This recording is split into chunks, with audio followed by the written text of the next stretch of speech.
मुलाच्या अंगात तृतीयपंथी समाजाचे गुरु आल्याचे भासून त्यांचा खून झाल्याचे सांगत असल्याचा व्हिडिओ व्हायरल. जोगती समाजाच्या वतीनं पोलीस अधीक्षकांना निवेदन.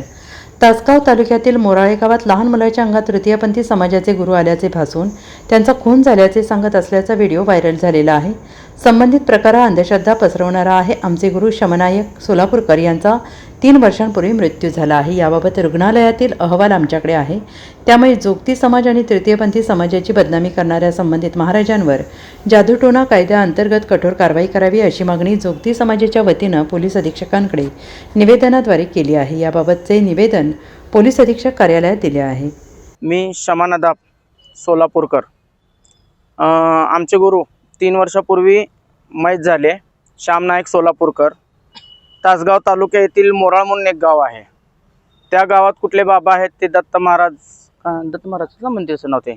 दत्त महाराज मंदिरात एका 14 वर्षीय मुलाच्या अंगाती उंचीने आमचे गुरु बोलतात विषबाधा झाली आणि माझ्या चेल्यानं मला विष घालून मारलं, 70 तोळं डाग होतं.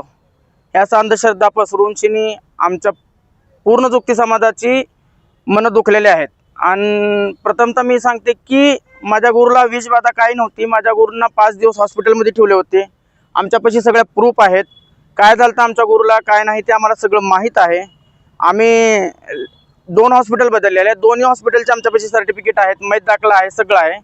हे अंधश्रद्धा पसरवून लोकांसाठी सोशल मीडियाचा स्टंट करण्यासाठी त्या बाबांनी जी ही व्हिडिओ व्हायरल केलेला आहे. आम्ही संपूर्ण जोगती समाज म्हणलं तर गुरु शिष्य परंपरा ही एक आई आणि मुलाचं नातं असतंय. ती आमची आई होती. आम्ही लहानाचं थोर त्यांच्या संग झालो, काय झालं होतं काय नाही आमच्या गुरुला आम्हाला सगळं माहीत आहे. आता एवढा संपूर्ण जोगती समाज आम्ही सोलापूरवरून आलेला आहो. त्या बाबा विरोधात आमचं म्हणणं असं आहे की त्याच्यावर कायद्यानुसार गुन्हा दाखल व्हावा, कायद्यानुसार कारवाई व्हावी. आणि प्रथमतः त्यानं माफी मागून व्हिडिओ टाकला. ती असं झालं की मी पहिला स्टार्टिंग जीव मारतो त्याच्यानंतर मी माफी मागतो असा प्रश्न झाला. ती आम्हाला माफी नको आहे. कायद्यानुसार त्याच्यावर कारवाई करावी ही आमची मागणी आहे. निवेदन द्यायला आलो आम्ही सरांना. कायद्यानुसार कारवाई नाही झाली तर आम्ही आमरण उपोषण पण करू, आंदोलन पण करू. आमचा स्वतःचा जरी जीव गेला तरी पण आम्हाला काय हरकत नाही. आमचे मन खूप दुखलेले आहेत.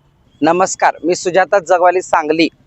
जे सांगली जिल्ह्यातील तासगाव तालुक्या मोराळेमध्ये जे दत्तधाम आहे, दत्त मठ जे आहे, त्यांनी त्याची स्वतःची कळगी भरण्यासाठी जो आता एक 4 दिवसापूर्वी व्हिडिओ व्हायरल केला होता की एक 14 वर्षीय मुलग्याच्या अंगामध्ये आमचे गुरु, म्हणजे ते सर्वसाधारण नव्हते, सर्वांचं श्रद्धास्थान अशा मोठ्या पदावर असणाऱ्या गुरूंचं विषबाधा करून मारले. म्हणजे 70 तोळे सोन्यासाठी मला विष बाधले असं त्यांनी सांगितलं. की आदल्या रात्री मला जेवण माहिती, म्हणजे आदल्या रात्री ते तिथं नव्हतेच.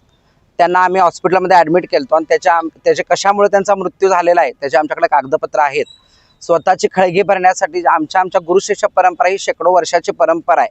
त्या परंपरेनुसार आम्ही सख्या आई बापाला जेवढं मानत नाही किंवा जपत नाही तेवढं आमच्या गुरुविषयी आमच्याबद्दल प्रेम, आदर, सत्कार आहे. तर ह्या व्यक्तीने स्वतःचा व्हिडिओ व्हायरल करण्यासाठी त्यानं स्वतःच त्या माणसाला तयार केले का त्याला कोण पाठवले ह्याच्यासाठी आम्ही SP साहेबांना अर्ज दिलेला आहे. मंगलमुखी किन्नर ट्रस्टतर्फे आणि हिरकणी न्यूजतर्फे आमच्या तृतीयपंथ्यांनी अर्ज दिला. कारण आम्हाला प्रशासनावर विश्वास आहे. आजपर्यंत प्रशासन आमच्यासाठी योग्य तो न्याय दिलेला आहे. आता सुद्धा त्यांनी अर्ज दिलेल्याचा न्याय करावा. 4 दिवसात जर त्यांनी अर्जाचा काय न्यायनिवाडा नाही केला तर 5व्या दिवशी इथं 10 पैसे पण किन्नर जमा नाही झाले. आमच्या सगळ्या ऑल महाराष्ट्रातले सगळीकडचे किन्नर समाज आमरण उपोषण करेल किंवा आंदोलन करेल. आम्ही अजूनही कायदा हातात घेतला नाही आणि कायद्यानं आम्हाला कायदा हातात घ्यावा लावू नये अशी विनंती आहे. आणि ह्या मठाबद्दल आणि ह्या पोस्टबद्दल आम्ही जाहीर निषेध करतो. कारण हे 21व्या शतकामध्ये लाजिरवाणी गोष्ट आहे. मुळात तुम्ही अंधश्रद्धा फैलवताय. आम्ही श्रद्धा करतो, भक्तीनं आशीर्वाद देतो, पण आमच्यातला एकही किन्नर गुरुच्या रड्याला हात लावणार नाही. हे आमच्या तृतीयपंथी समाजाच्या काळीमा फासलाय त्यांनी. त्यामुळं त्यावर काय ते योग्य ती कारवाई केली पाहिजे. नाही तर आम्ही खूप मोठ्या संख्येनं काय करू याची गॅरंटी नाही. Bureau report SBN Marathi.